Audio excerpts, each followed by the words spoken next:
Today I'll be talking about how having healthy people and a healthy heart depends on a healthy planet. So there are health co-benefits of climate change mitigation, things that will both help your health as well as help the planet. So climate change causes a number of adverse health effects, including heat-related illness, respiratory illness, infectious diseases, and mental health disease. The 2024 Lancet Countdown on Health and Climate Change said that people all around the world are facing record-breaking threats to their well-being, health and survival from the rapidly changing climate, including increased heat-related deaths. From a heart point of view, climate change increases extreme heat as well as air pollution, and that increases cardiovascular disease, including heart attacks. And not only does climate change have adverse physical health effects, it also has a lot of mental health effects, as well as effects on disruption of healthcare delivery and social issues that worsen cardiovascular health. In fact, the environment is a significant modifiable risk factor for cardiovascular disease. It is one of 3 types of modifiable risk factors, the other 2 being metabolic and behavioural. And so air pollution is actually the 4th highest modifiable risk factor for cardiovascular death, and it's actually higher than smoking. The other issue is that we're getting multiple extreme weather events, and these all act together to cause more harm. So, for example, they have synergistic effects. Extreme heat and then bushfires that we see together, they have a synergistic effect with increasing cardiovascular disease as well as worsening health, acting together. Then you have something called cascade effects. So if you have one extreme weather event after the other, and these all cause health effects. So for example, the LA bushfires were preceded by extreme drought. And then lastly, you have a ripple effect. And that means that these extreme weather events have effects on the health delivery services, as well as the effects on health infrastructure. So climate change really is the single biggest global health threat of the 21st century. But tackling climate change could be the greatest global health opportunity of the 21st century because of these health benefits of climate change mitigation. And this is the Australian Health and Climate Change report. This was done by Professor Beggs, who is a Macquarie University lecturer. And it looks at the health and climate change situation in Australia and what we can do to improve it. So what are these health co-benefits of climate change mitigation? So the main ones are plant-based diets, reducing red meat, increasing active transport and travelling green, changing to renewable energy sources from fossil fuels, increasing green spaces and reducing deforestation, and then healthcare sustainability. And these same principles are used to reduce cardiovascular disease as well as mitigate climate change. And we did a study together with some Macquarie medical students that was published last year, and this showed the cardiac co-benefits of climate change mitigation. So benefits to your heart. So if we look at animal products, they have contribute the vast majority of Australia's agriculture's greenhouse gas emissions. So red meat, particularly beef, because of the methane it produces, contributes about 50% of agriculture's greenhouse gas emissions, and methane is the 2nd largest contributor to climate change. Beef production is also the #1 driver of deforestation in Australia. So having a more plant-based diet has a less intense or less environmental impact, so less carbon footprint. And if you look at this graph, there's what's in red and brown are all the greenhouse gas emissions from animal-based products, but that is significantly more than fruit and vegetables and other plant-based crops. The other problem is that excessive intake of red meat and processed meat is actually associated with increased health risks. So in 2019 to 2020, there were nearly 90,000 diet-related deaths in Australia. 20% of these were due to high red meat and increased and processed meat consumption, and insufficient fruit and vegetables accounted for 29%. In 2021, more than 12,000 deaths were due to high red meat and processed meat and dairy consumption. And from an atherosclerotic point of view, processed meat and unprocessed red meat increases coronary heart disease and cardiovascular disease incidence and mortality. But having plant-based, so more fruit, vegetables, legumes, whole grains, all reduce coronary heart disease and cardiovascular disease incidence and mortality. So I say, if you want to have a heart attack, You can have what they serve at the Heart Attack Grill, where you can get an octuple bypass burger, which is 8 red meat patties and flatliner fries. Or you can make friends of salad, have a lot of what's in green, and have less of what's in red, which is the red meat and processed meat.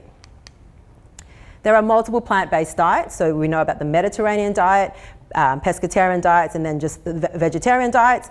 And these have all been shown to reduce type 2 diabetes, cancer, and heart attacks and death.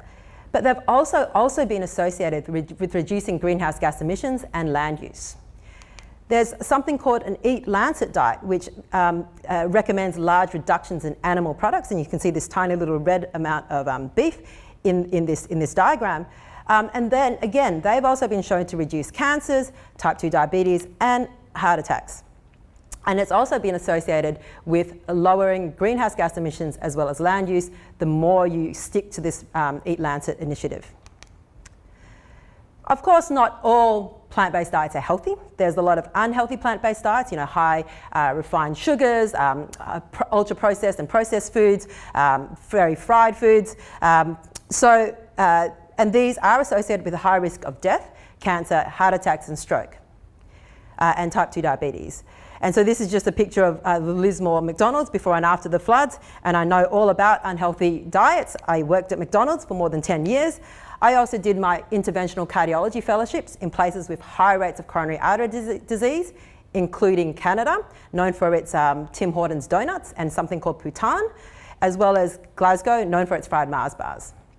The other thing we need to do is reduce our processed foods and our food delivery, which has got a lot of emissions and packaging. And then we need to reduce our food waste, which is also a big source of emissions.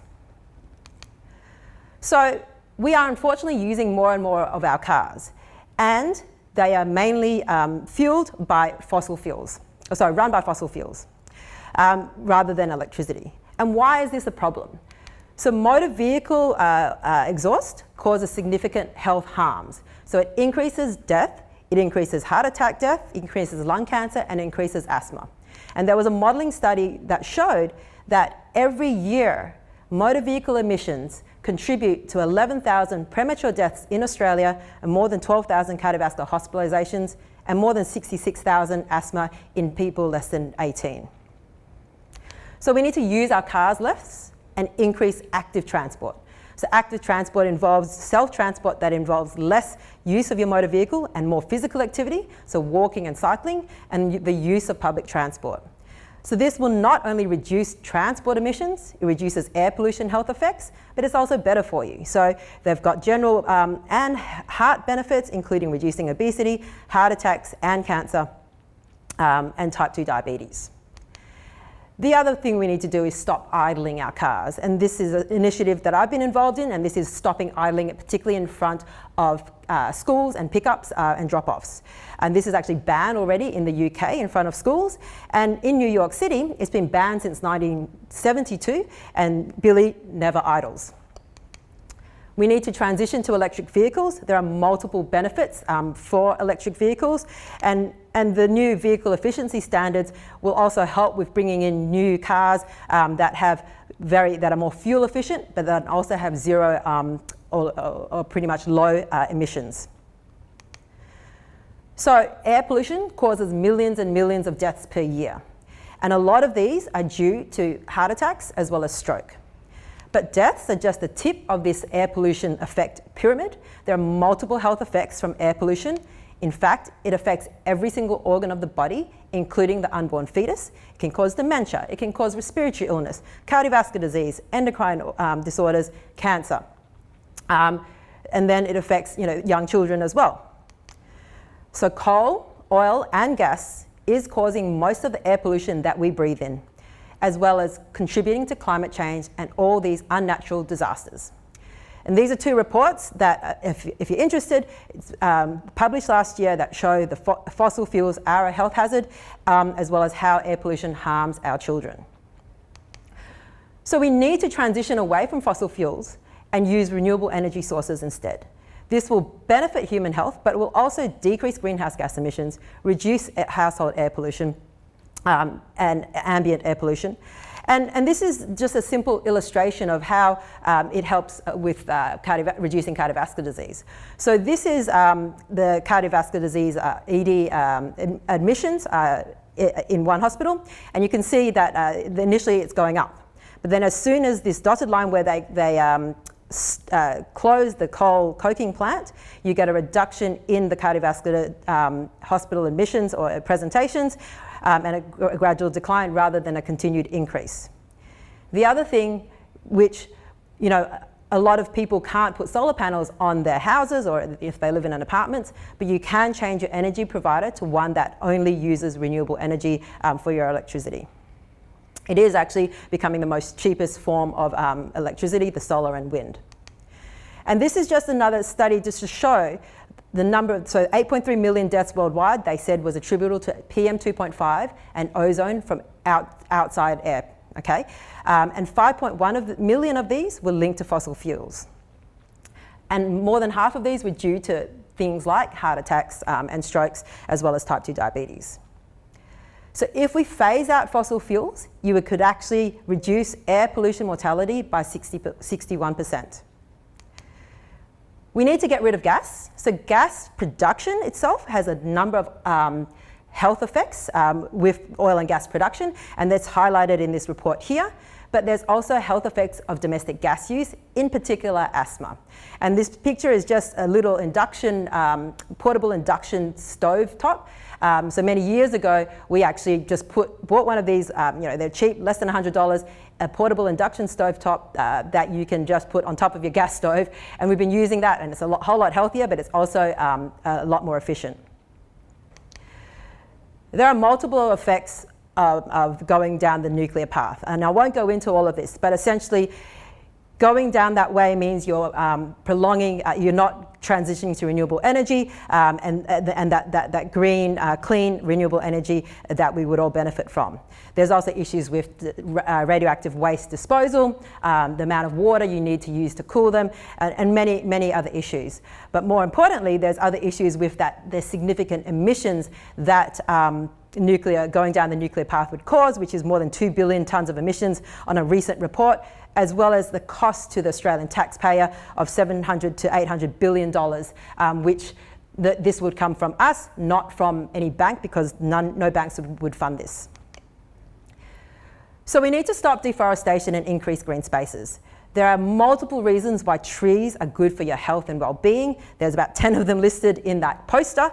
And so we know that poor tree cover and forest conservation exacerbates climate change. It increases the risks of forest fires, zoonotic diseases, and allergies.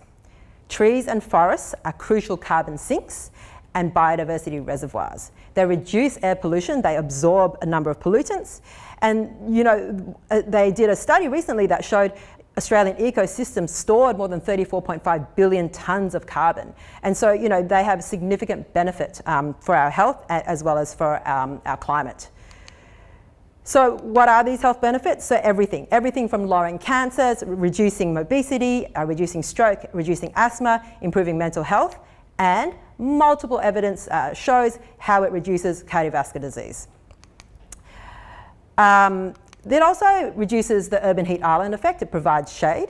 And this is an illustration of how there's 2 parallel streets in Sydney, and there's a 20-degree difference in the surface temperature, and that's because of one side has shade. Then lastly, there's a lot of evidence also to say that we should be spending more time in nature because it's good for both your physical and your mental health.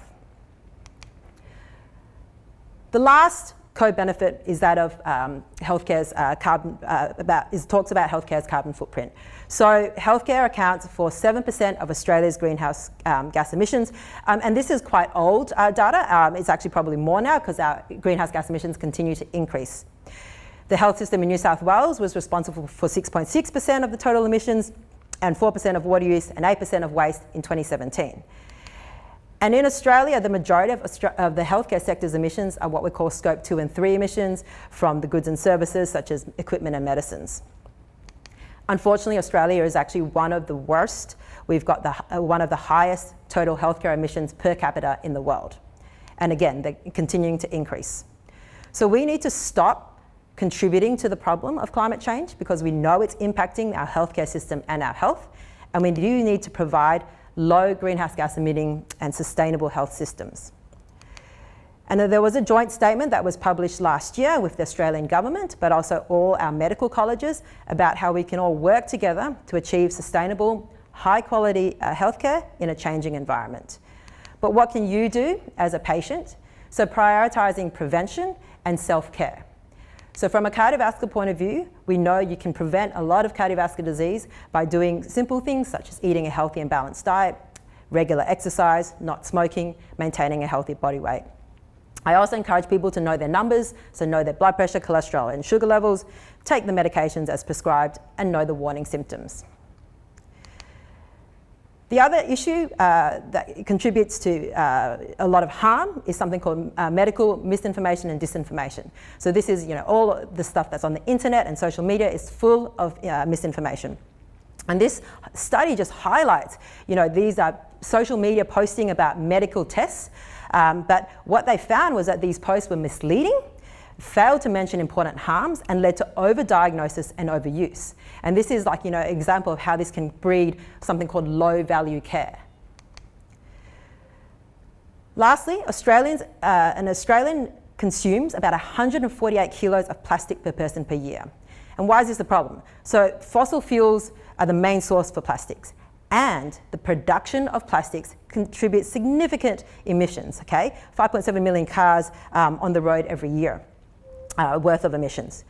It also has, so apart from the environmental effects, the effects on wildlife, there is more and more research that shows the effects of micro and nanoplastics on human health.